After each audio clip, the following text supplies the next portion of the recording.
Hello, Year 12. I'm using a different application today to record this podcast, so we're going to have to just see how it goes.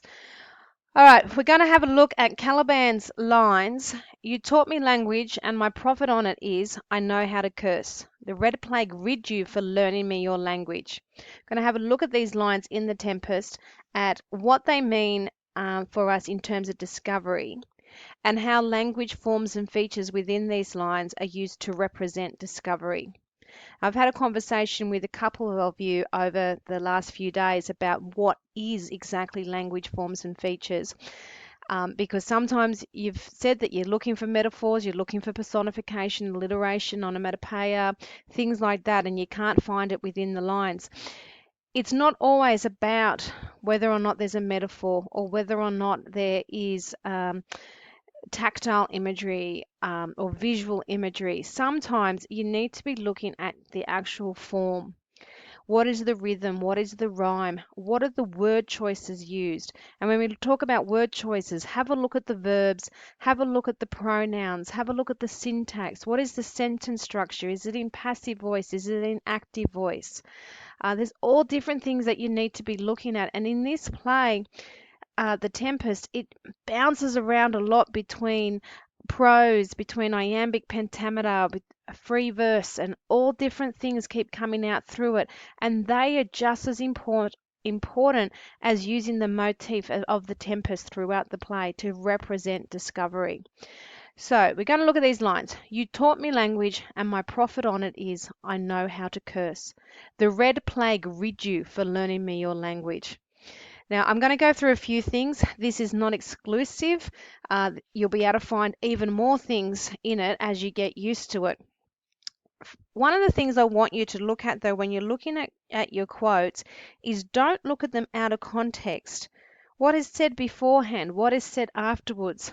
So in Act 1, Scene 2, it starts off earlier where Caliban is saying to Prospero, you teach me how to name the bigger light and how the less that burn by day and night, and then I loved thee and showed you all the qualities of the isle. He then goes on and talks about how he was king of the island. And then Prospero, in return, some of the words that he uses, he calls Caliban lying, a horrid slave. And he says, I taught thee each hour, and then calls him a savage and says that he gabbled like a thing most brutish, and that Caliban belongs to a vile race. And then he ends it with, though thou didst learn, had that in it which good nature could not abide to be with. So even though he's got this idea that Caliban has learnt this language, and yet there's something vile and sinister and evil within Caliban. And then Caliban replies with, you taught me language, and my profit on it is, I know how to curse. The red plague rid you for learning me your language. So when we know that Caliban is retorting to Prospero, and when we think of all those things that Prospero has just called Caliban, as opposed to Caliban himself calling himself king, we can start to see how we can break down these particular lines. So firstly, when we look at the verbs, we have taught versus learn. You taught me language, and then later on, for learning me your language. So taught versus learn. Prospero is using it himself in his own speech, and he says, taught thee each hour, is that the action belongs to Prospero.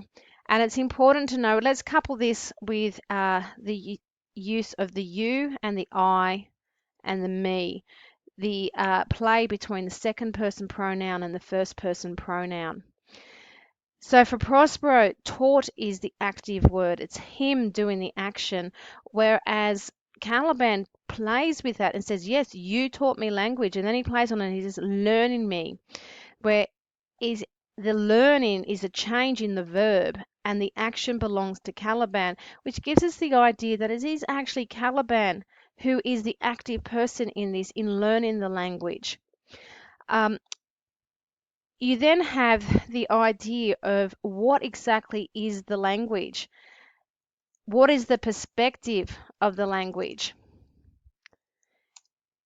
For Prospero, when he first teaches Caliban the language, it's the idea that he's teaching a language of equality. For Caliban, he definitely thinks that he's learning a language of equality, because once he learns that, he says, "And then I loved thee." But it's not a language of equality. It turns out to be, for Caliban, a language of oppression for him. And so just in these lines here, we see a power struggle. We also have the reference to love here. Sorry about the strange numbering that's going on too, by the way. We have this reference to love. So just in this very small section, we have this question of what is love and what is power? Who has the power? Prospero is definitely the one in power here, even though Caliban claims himself to be king. And then in turn with that power struggle is who is the rightful owner of the island. For me, one of the things that's really important is that Caliban says, by saying you taught me how to name the bigger light and how the less that burn by day and night. He was already aware of the sun and moon. He just didn't have a word for it, or rather, he did have a word for it, but for Prospero and Miranda, it is a word that is a gabble, like a thing most brutish. They don't recognize the beauty in Caliban's language. And yet Caliban can see that beauty in the island. And when we couple that with when Caliban says his beautiful lines of the isle is full of noises that give soft, sweet delight. I can't remember, sorry, I'm paraphrasing there. Um, but it is these beautiful, beautiful lines and this idea that Caliban sees the island so differently to everyone else. And it's Caliban who shows them the qualities of the isle, that lets them have this physical discovery of this island, this new world that lies before them. And he is arguably the rightful owner, the king. And so we've got this tempest that is causing all this chaos. And part of that chaos is not just that Prospero is banished from his dukedom. And don't forget, we've got the idea there that, it's perhaps the right thing to do when we look at the Machiavellian analysis of it. But we've also got this idea that Caliban the rightful owner of this island? So we have this idea of power struggle, of love. We also have the idea that Caliban sees the beauty of the island.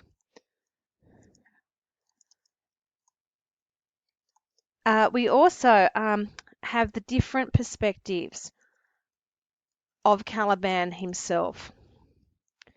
Don't forget, we've got the idea that leading up to this, he's been called a porrid slave, lying, gabbles like a thing most brutish, savage, of a vile race. And then after this, when everybody sees him, he's a monster, he's a fish, he's hag-born. They call him all different things. They even question, is it a man? Can it be a man? How can it be a man? And they question just what is Caliban. But most importantly is they see him as a slave, a porrid slave. He is enslaved to Prospero, and then later on he enslaves himself to Stefano and Trinculo. We've also got the words, the red plague. The red plague rid you for learning me your language. When you say those words out loud, and don't forget this is a play, it is meant to be spoken. But when we say the red plague rid you, the way the mouth is shaped around those words, it's like we're spitting those words out. And then you've got the idea of the red itself, this crimson, blood, anger, and also power. There's a lot of power in those words. And there is a level of violence in those words. We also then, if we move on, we have the words prophet. For me, this foreshadows what's going to happen to Caliban later in terms of discovery. Stefano and Trinculo both discover Caliban, just as Prospero has discovered Caliban. Prospero has discovered Caliban and has enslaved him as a result. Stefano and Trinculo discover Caliban and wonder what will happen if they take him back to Europe. Will they be able to sell him, put him on display, put him up in a museum? He's something as well to be profited from. So all of them, through their perceptions of Caliban, as they see Caliban as something that they can profit from. You also have these different perspectives of Caliban. They have Prospero's perspective of him as well as Miranda's perspective of him, and they all come out in this act and this scene. Prospero, he sees this moment that Caliban has done something to Miranda. There's a fondness that's grown between them. Some critics suggest that it could be that Caliban has tried to rape Miranda. You have to read the words. I don't know if that's fully the case of it, but there is the idea that there was a love between Miranda and Caliban, and perhaps Caliban misread that love from Miranda. But he says, if I'd had my way, I would have peopled this island with Calibans. So when you're looking at it, have a look at what it tells us about the different perspectives. And finally, what does it mean to us in terms of discovery? Firstly, contextually, what is Shakespeare saying about the age of discovery here? This is a time of colonization. This is the time when the New World was discovered. But you have this idea that challenges that is that this world that is discovered is already inhabited by peoples. And so there's a lot that we can look into it in terms of colonization and the idea that the colonizers came and took over and forced assimilation, but the assimilation was not one of equality, it was one of oppression. If you couple that with when at the end of the text, when Prospero says, "This thing of darkness I own as mine," I'm paraphrasing again there, but there's this idea that perhaps Prospero is recognizing that Caliban's evilness that has resulted in from everything is because Prospero has enslaved him, and he's recognizing that Caliban's actions are a result of that? Or is it that he's looking down on him still, seeing him as a pet, as a dog, something to own, something to profit from still? So there's a big question mark over that section. There's also the discovery of power, the discovery of love, which come out in here, and there's the intellectual discovery, learning this language, and the value of that language. What is the value? For Prospero, that language's value is one of power and something he can profit from. For Caliban, that it has no value. It is something of oppression.